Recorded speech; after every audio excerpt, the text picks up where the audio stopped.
Hey there, my name is Cassie Torresias, and 8 years ago, I launched my own online graphic design studio and booked a one-way ticket to travel the world in pursuit of my own freedom-filled life.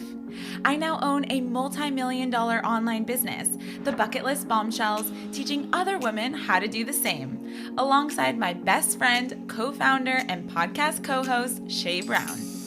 Around here, we believe that your crazy dreams aren't crazy, and that it's time for you to start creating the life and career that you dream about too. Whether you want to travel and work remotely, or simply just want to be your own boss, it's possible to live out your passion and purpose without just scraping by. We know that this path isn't always easy to navigate though, so we're here to help you.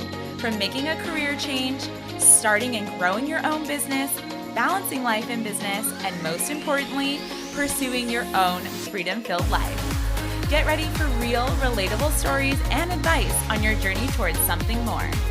We serve it up BFF style, so pour yourself that third cup of coffee and let's dive in. Welcome to the Freedom Filled Life Podcast.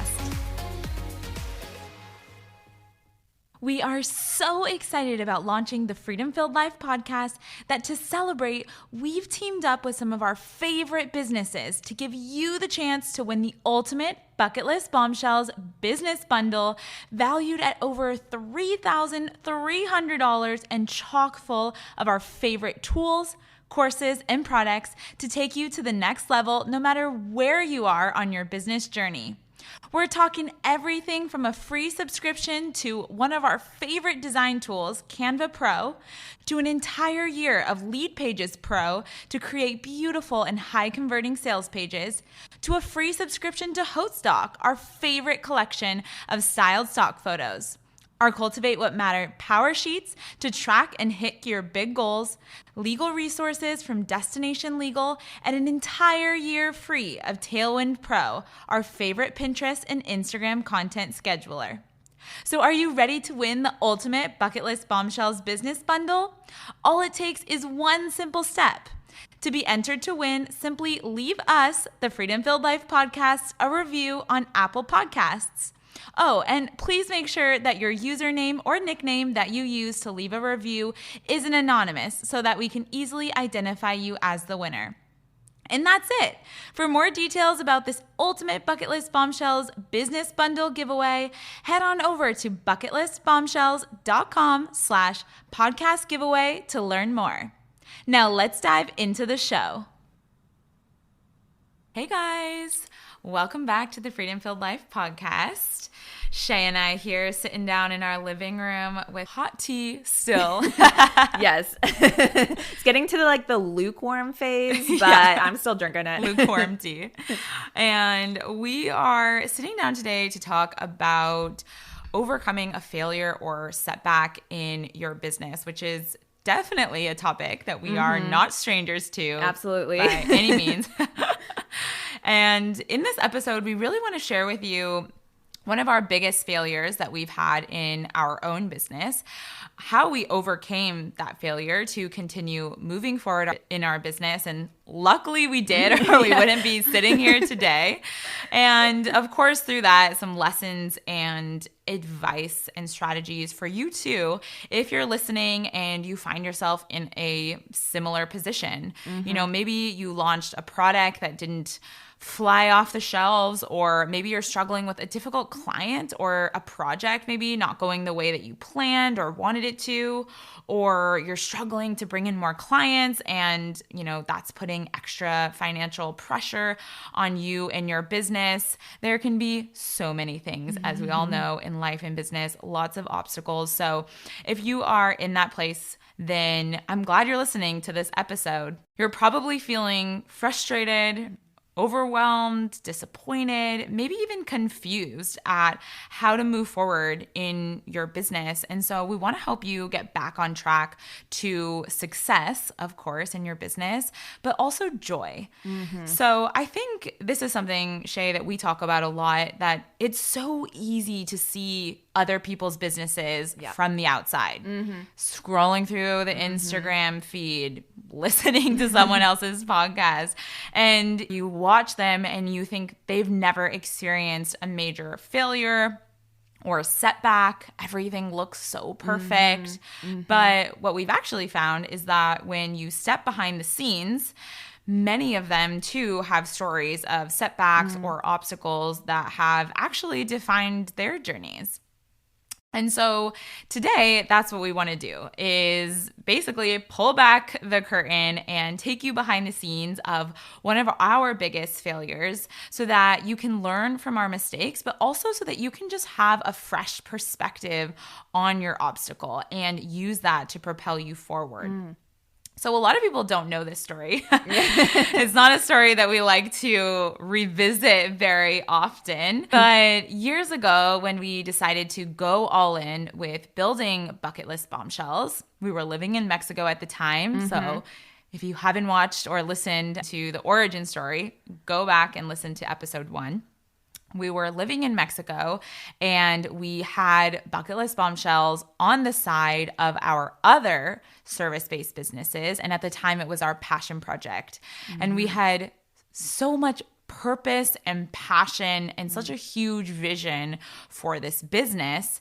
And so we decided to create and launch our very first online course, something that we had never done before, never had any experience in. And we still have this course to this day, one of our most popular courses, the Work Online and Travel the World course.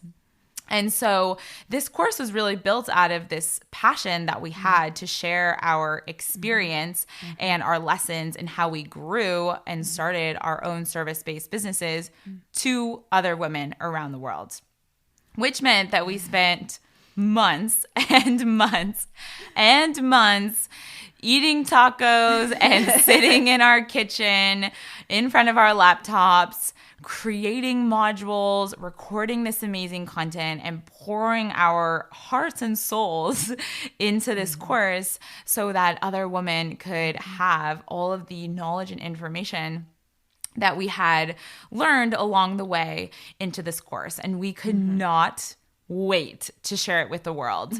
I remember sitting down and we would record things and we would look at each other and be like, this is so good. This is so good. Like, there's so many women who need this in the world. And that is genuinely how we felt. Yeah. And at the time, we had zero audience, zero followers. No one knew or cared who Bucket List Bombshells was. And so in order to start, getting people into our world and, have a bit of a client base, or I guess a customer base, is that we started writing for Elite Daily, which is a popular online magazine for millennials, and just sharing our work and travel story, tips, advice, where we were traveling to. And that really allowed us to reach like millions of women around the world with one article. How cool is that? And we started receiving hundreds of emails a day asking how we were doing what we were doing. These women were sharing their own stories. We're not talking like one sentence emails. We're talking like little novels of just sharing their stories of wanting to break free from their own cubicle and pursue a life of adventure and freedom too, but having zero clue, zero idea of how to do that and where to start. And I think that was really where our business idea felt validated, right? Yeah, it did. I feel like I just would read every single sentence, every single word, and just soak up everything that they were asking us and sharing with us. And I felt so like they were like little baby birds, even though they were probably the same age as me, or who knows, the little baby birds that I wanted to help, because I knew that like we had done it. We had our businesses, we'd grown them, we built them. I knew this could be possible for these women that were reaching out saying they felt hopeless. They felt like didn't have any answers. And I think that when we were building these courses, it felt like we were answering everything that they were asking. And it felt so validating to us. We were like, yes, like these women need an online course to teach them everything we know. And I think that really just like even put more fire under us to like keep creating a course. Yeah, and remote work at the time, or working remotely, or let alone traveling and working remotely, was not popular. Or, something that is as common as it is now in 2021. And so I think just having that further validation that we are not the only ones who want to pursue this type of lifestyle, who are wanting more freedom, because we've talked about it in other episodes.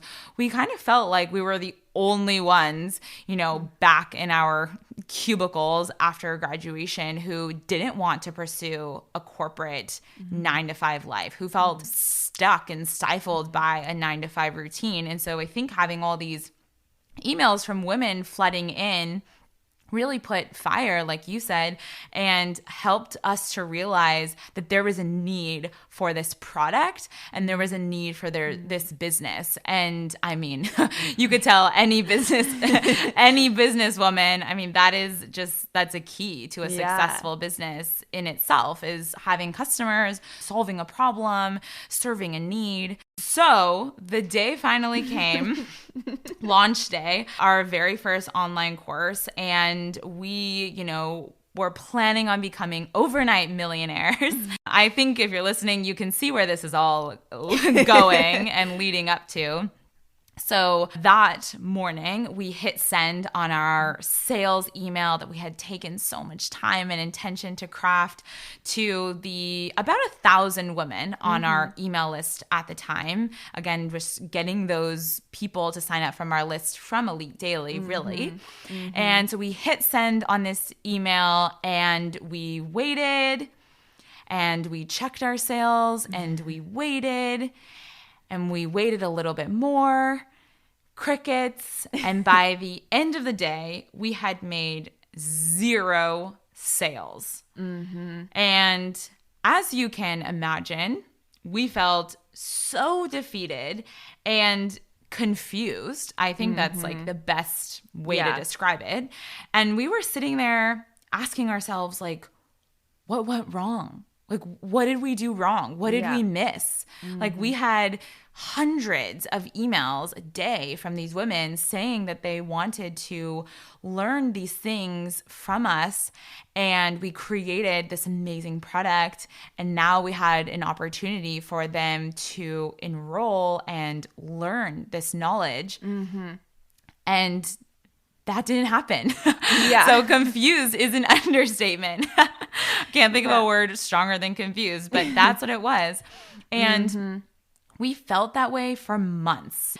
And like, that feeling was so strong that we actually ended up putting our dreams and our vision for Bucket List Bombshells on hold for an entire year. It's crazy to think about. I know. Even talking about it now, can you imagine if we had never come back to that dream, come back to Bucket List Bombshells? You and I wouldn't be sitting here having this conversation. You out there wouldn't be listening in. I haven't thought about this story in a long time. And talking about it today, it almost like brings that feeling back, that feeling of like defeated and confused. I'm still here like, why? Like, and we'll get into a bit more, but like, I think that it's very surprising for someone to hear that we took a year off from that business. We've said before, we had our other businesses, and I think that I ended up really throwing myself into that one because, to me, getting clients, landing clients in this business, I could do, I felt like a success. I didn't feel like that was a failure. I felt like, okay, maybe this is my area. Maybe that other area isn't for me. And at the time, if I go back, I would tell like little Shay, like, no, it's okay. Keep going, keep pursuing. And we're like touch on that coming up. But yeah, just even like having this conversation, putting ourselves back in there and thinking like, wow, we took a whole year off because we let failure dictate how we felt about this passion and this need that was still there. Exactly. And so you're probably wondering, well, what did you end up doing about that? Obviously, you know the end of the story, which is that we continued and have since become a major success with Bucket List Bombshells and having and owning a multi-million-dollar business. But what did we do after those months or that year that we took off? And I think we needed that time and space in hindsight to really learn a lot of these lessons that we are going to share today. And hopefully it does not take you a year to learn these lessons so that you can continue moving forward just more quickly and with more wisdom. What we did after that year of time and space and coming back to, again, like, yes, this is our purpose, our purpose work. Let's dive back into it. And we really started digging in and learning everything that we could about everything online business related, from pricing and different ways to price online courses, or just, business in general, marketing, different marketing tactics, PR, and what did that mean, in general, but what did that mean for us and our business? Email list building, which we were very new to, hosting webinars, which we had never done before. Yeah. And we were like these little sponges, just soaking up as much knowledge so that we could make our next online course launch better, but also allow us to continue moving forward in this business that we knew that we wanted to be doing. We knew this was work that we were, had a purpose for. Yeah. And so I think it's time to get into some of these big pieces of advice for you if you're in the midst of overcoming a setback in your own business. And the first thing, which, we kind of just got into a little bit, is that you need to see every failure as a learning opportunity. After almost a decade in business, we can tell you very honestly that you will have setbacks. You will have obstacles along the way. But the key is to actually use these as a learning opportunity to propel you forward. And ultimately, you are still on the path to success. That is a part of almost every business owner's journey.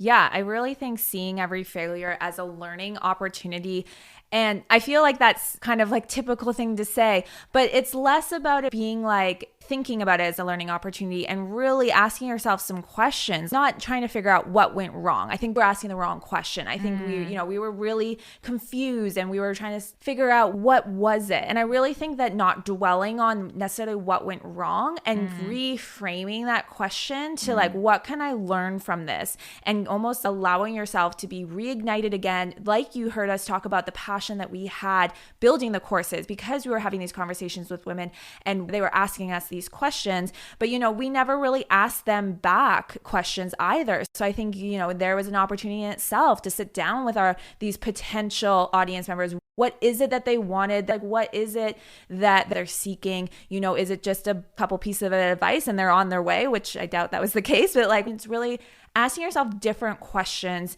to increase your knowledge, increase your learning. And again, we are taking courses and different programs, and like there's YouTube, and nowadays there's so much information and mentorship out there for business in general, that I think asking yourself what you can learn actually opens the door to just so much curiosity and just so much more like opportunity for you to take something positive and take something purposeful away from something that you are probably currently seeing as a failure.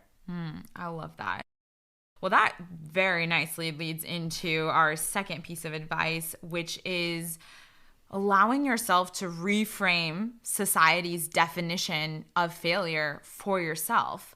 And we recently heard this story about the CEO and founder of Spanx. Her name is Sarah Blakely, if you're not familiar with her, and she was named Time's 100 most influential people in the world. So I think she's got some advice too. She's a pretty big deal. She's a big deal. And in this interview that we were watching, she was sharing how she attributes her success to her failures. And in this interview, she was saying that ever since she was a little girl, her dad would actually encourage her to fail, which I know sounds crazy because we were looking at each other like, wait, what? And he would ask her at the dinner table what she had failed at that week, because he viewed not failing as not trying.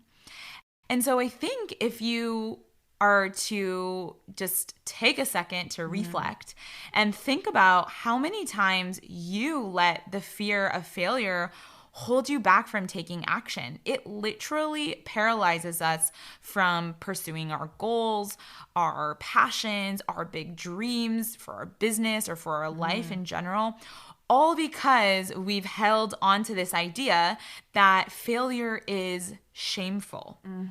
And I think that is what society tells us ever since we're little. If you make a mistake, if you get a bad grade, if you try out for a team and you're not good enough, if step out in something that's scary and maybe there were other kids that teased you about something, all of that leads to a story that you've now crafted to yourself. But this is a very common story, I think, that we all share, that failing in anything is shameful. And so because we're human beings and we don't want to feel these icky feelings of shame, we instead allow ourselves to stay in our comfort zone, way more comfy, way easier, no shame involved, no risk. Let me just chill here. I'm not a failure. But then you're not moving. You're not growing. This episode is brought to you by the Bucket List Bombshells Academy. 8 years ago, I left my uninspiring 9-to-5 job and booked a one-way ticket to Mexico in pursuit of my own freedom-filled life. That led me to starting my own online graphic design studio where I had the freedom to work from anywhere, design my own schedule, and do work that I loved. All of a sudden, work became a source of excitement, and most importantly, I felt inspired to open up my laptop each day. The Bucket List Bombshells Academy is our comprehensive curriculum of online courses where we'll teach you the step-by-step of learning in-demand online skills and building your very own online business. Plus, you'll have support from us and our expert community igniters to guide you and answer your questions every step of the way. You don't have to have a business idea or even any idea of what you want to do next in your career. If you know you're ready to make a change and pursue your own freedom-filled life, we're here to help you take that next step. Join us in the Bucket List Bombshells Academy or learn more by visiting bucketlistbombshells.com/academy. And so I think something that we talked about after we had, watched this interview with Sarah Blakely, we realized that there's actually so much courage in failure. And I don't think that's a conversation that's talked about enough. Like how much when we hear a story where someone failed, our immediate thought is, wow, how courageous were they? Like how much courage it must have took them to step up on stage. I mean, I think the Olympics is an amazing example of this. I don't know if you watched any of the Olympics, Shay, but I did. This is a weird quirk about me. I love sports. I will watch anything that you consider sports, like put it on TV and I'm all about it. And I was watching the diving competition. So for anyone who is also watching the diving competition, you probably remember this. But there was a woman who, got onto the board and literally just did her jumps and just fell in the water. And she got a 0. Yes, Shay's face is, I wish you could see it. She is mind blown. Seriously, she got a 0 score. And they were saying there has never been a lower score in a Olympic diving competition. Immediately my thought was oh my goodness, this woman, I know what it's like to work so hard for your hopes, your dreams, especially on this, global level. And she literally just jumped off and got the worst score. My heart sank for her. And I was reading, I had gotten probably targeted something on Facebook, and there were all these comments that, they, of course, the media loves to have these articles never before has there been a low score, blah, blah, blah. And I actually was pleasantly surprised by reading these comments on Facebook, and so happy to see that those were the highest, most liked comments of this article, where people were saying like how much courage this woman had to step out there, pursue their dreams. Anyone who is giving her criticism is probably at home sitting on the couch and hasn't actually taken all of these steps to pursue their dreams, get on stage. That was actually only like one section of the diving competition. And I think she went on to, again, pull herself back up and actually get a good score. Like, that does not define you. And I wish that these stories, or that the idea that society has about failure, was more about the courage that it takes to actually get up and do something that you're scared of, or do something that's hard, do something that you've never done before, because that is so much more difficult. Yeah. Can you imagine if that headline was almost reflective of what was in the comments? If we were more conditioned as a society, even you said your heart fell, your heart sunk. Like, what if your heart swelled with joy at this failure, quote unquote, of just watching someone? Like, that's the thing almost like society does to us. I think that's why we're fearful, is because when we see someone else fail, we feel bad for them. We feel like, oh my gosh, like maybe pity or things which generate shame. We don't want to feel that way. So I feel like going outside your comfort zone can feel so prickly. Like staying in your comfort zone means like you don't have to rub up against sandpaper sometimes. A diamond in the rough, you got to have that friction. But the point I'm trying to make is that I think society, when you sit inside your comfort zone, it's comfortable.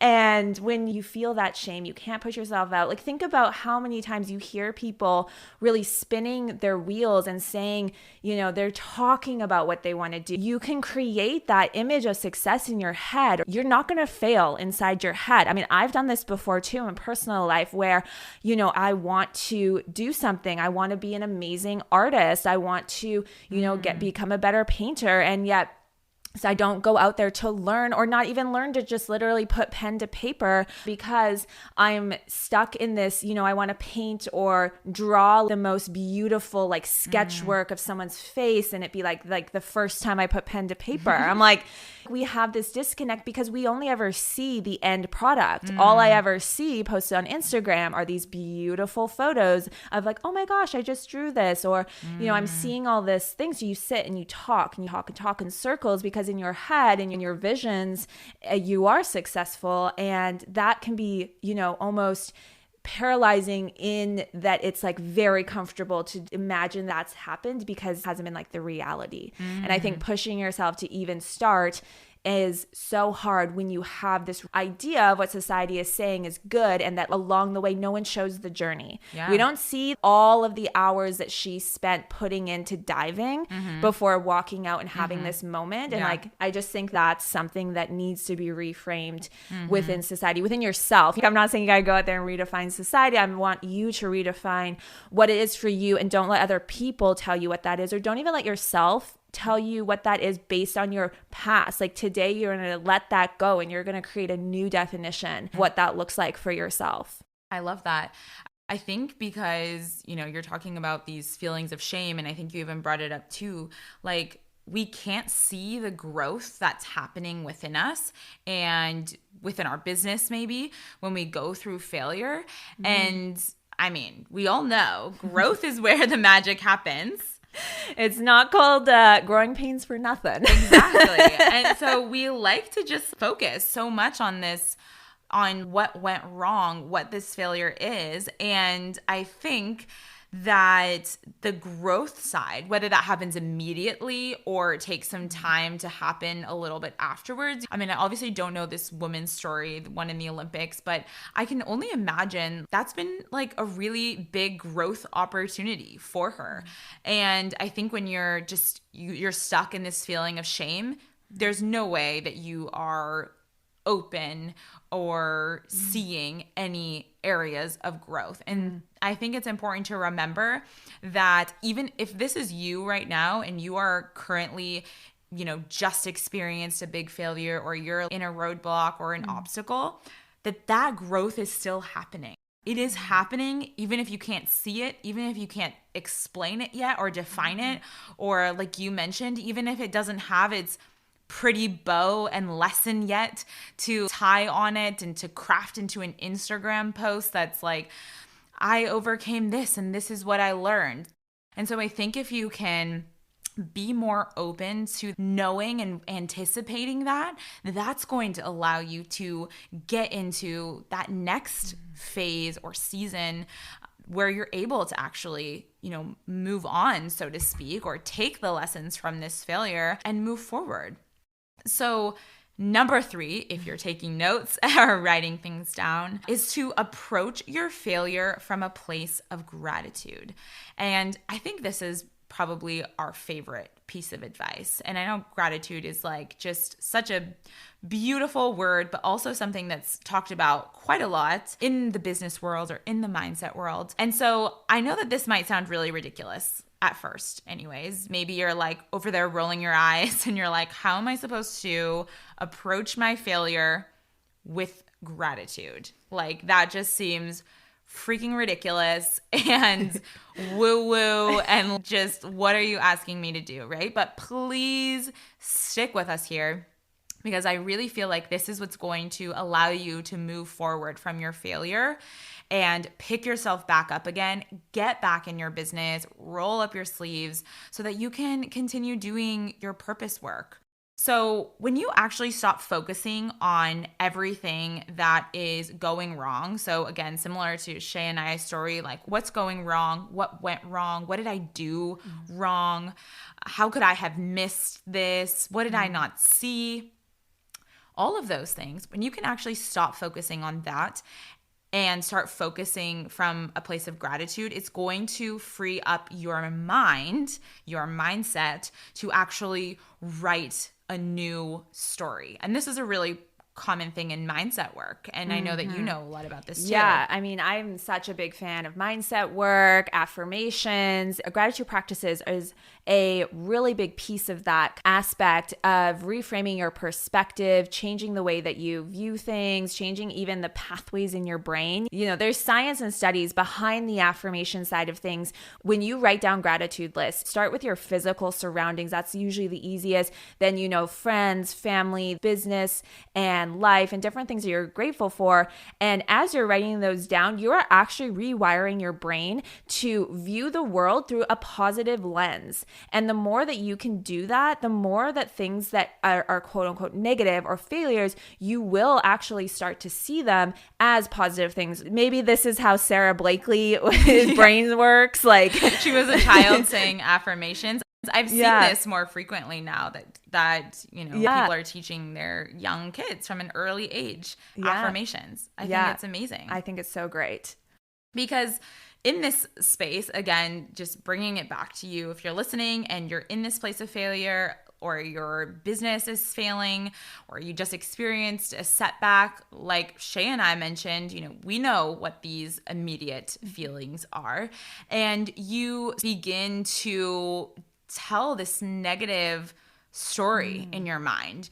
You think like, wow, I'm a failure. Like I'm not that good at business. Maybe people have told you before that this would never work out. And now you start to think like, maybe this isn't going to work out. Maybe I'm not cut out to do this. Or, maybe it's a financial issue. You think like, oh my gosh, I've never been good with money. I always XYZ. I think that's a common one where people have told you a negative story that you've played over and over for yourself. I always screw up when this happens, or I can never seem to make the right decision when it comes to clients. We see this sometimes with our students and they're like, I always seem to attract the bad ones. These are some major negative stories that the more that you continue to say this to yourself in your head over and over, and it's much easier when you're in a feeling of failure. It's even easier for those to feel like more real, like really soak in. I think you just start digging yourself deeper and deeper, and obviously further and further away from moving forward or getting back into what, your purpose work is. And so that becomes something I think that transcends into all aspects of your business. Yeah, I think it kind of comes back to what I was talking about before with the brain pathways. When I was talking about gratitude, everyone talks about affirmations in this positive way. They are positive when you're saying positive things, but the same thing works when you are saying negative things to yourself. And I think our generation is actually the one that's really come around to this. And I think it's why we talk about mental health more often. We are more open about our failures, and we are more open about the things that we commonly say to ourselves. I mean, sometimes even friends point it out. They're like, oh, you've been saying this a lot. And I think it's just really helpful, because if you are continuing to say those negative things to yourself, you are going to, just like the gratitude lens, you are then going to have the reverse lens effect. You're going to look in the mirror and you're going to see those negative things. You are going to have other people in your surroundings reflect back those negative things, because you're going to see the things maybe that they're saying or doing or acting. You're going to see them through this really dark lens, even though that's probably not their intention, or they're probably not even realizing what they're saying. And you're going to take it as a personal attack, and you're also going to take it as a sign or as a reason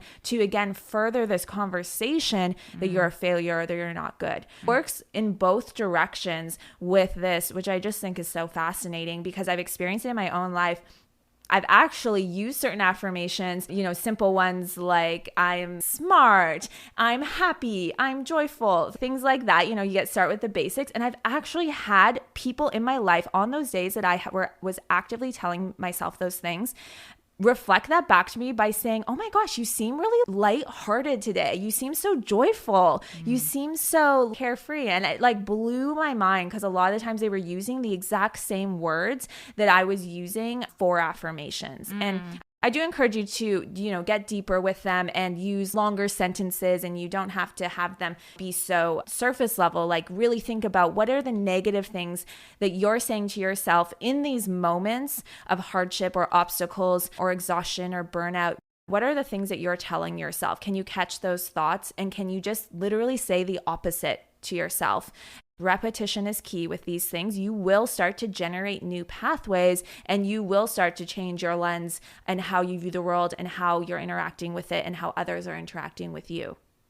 I love that. It's so fascinating. Our brains are like just the most powerful things ever. And I think it's so important that if you're listening and you've never tried affirmations, I think it's a perfect time to give it a try, especially if you are in the midst of a failure or a setback, because it is going to reframe your mind, give you just a completely different perspective. And you can start telling yourself things like, I am learning through this experience. I am growing through this experience. I am becoming a better woman because of what I'm experiencing.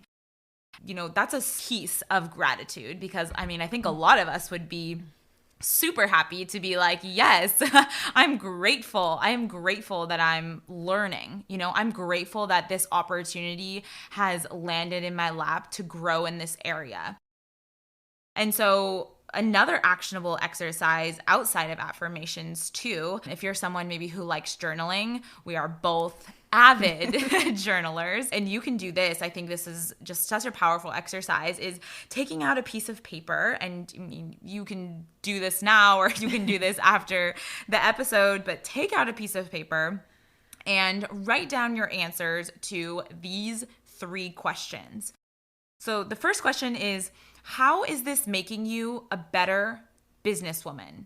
Right now, in this obstacle or failure or setback that you're currently experiencing, how is this experience making you a better businesswoman? And maybe if it's not something in business, maybe this is in your personal life, then just a better woman. How is this experience equipping you with wisdom for the future? What are you learning that you wouldn't have made the time for previously? And I think if you really take some intentional time, like sit with these, write down your true thoughts and feelings, I think that this is really going to allow you to be grateful, approaching your failure from a place of gratitude, which you probably thought was ridiculous at first. And we've both very intentionally done this exercise. And I think you're going to look at your piece of paper after journaling and being mind blown at how you now have a completely different perspective on what you were originally considering and thinking of as a failure.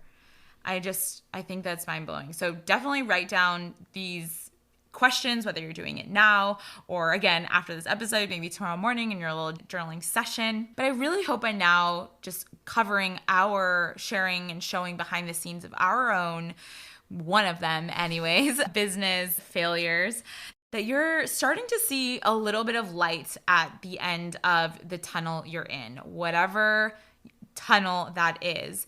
And just recognizing that every journey of success was met with failure somewhere along the way. I mean, Sarah Blakely is another incredible example. If you haven't listened to her interview, definitely go have a listen after this episode. We're so quick to think that the journey ends when we've failed. Like, this is it. This is over. But instead, it's actually the start of a totally new chapter. Thank you so much for tuning into the Freedom Filled Life podcast. Don't forget, now is your chance to enter to win our ultimate Bucket List Bombshells business bundle giveaway. Over $3,300 and chock full of our favorite tools, courses, and products to take you to the next level, no matter where you're at on your business journey. Are you ready to enter to win? Go right now to Apple Podcasts on your phone or computer. Search for the Freedom Filled Life podcast and scroll down to rate and write us a review. Literally 1 minute of your time right now will enter you to win over $3,000 in prizes. Just make sure that the username or nickname that you use to leave a review isn't anonymous so that we can easily identify you as the winner on November 5th. Plus, your review will help us spread the word about the Freedom Filled Life podcast to other women around the world. Shay and I will be reading every review, and we can't thank you enough for all your support on this new business baby. They say it takes a village, so thank you for being a part of ours. We really couldn't do it without you. The Freedom Filled Life podcast is brought to you by the Bucket List Bombshells. It's hosted by me, Cassie Torresillas, and my co-host, Shay Brown. If you loved today's episode, we'd be so grateful if you left us a review. Reviews help us spread the word about the Freedom Filled Life podcast, and they're a key part of sharing the show with other women who believe they're made for more. Until next week, keep on pursuing your own freedom-filled life.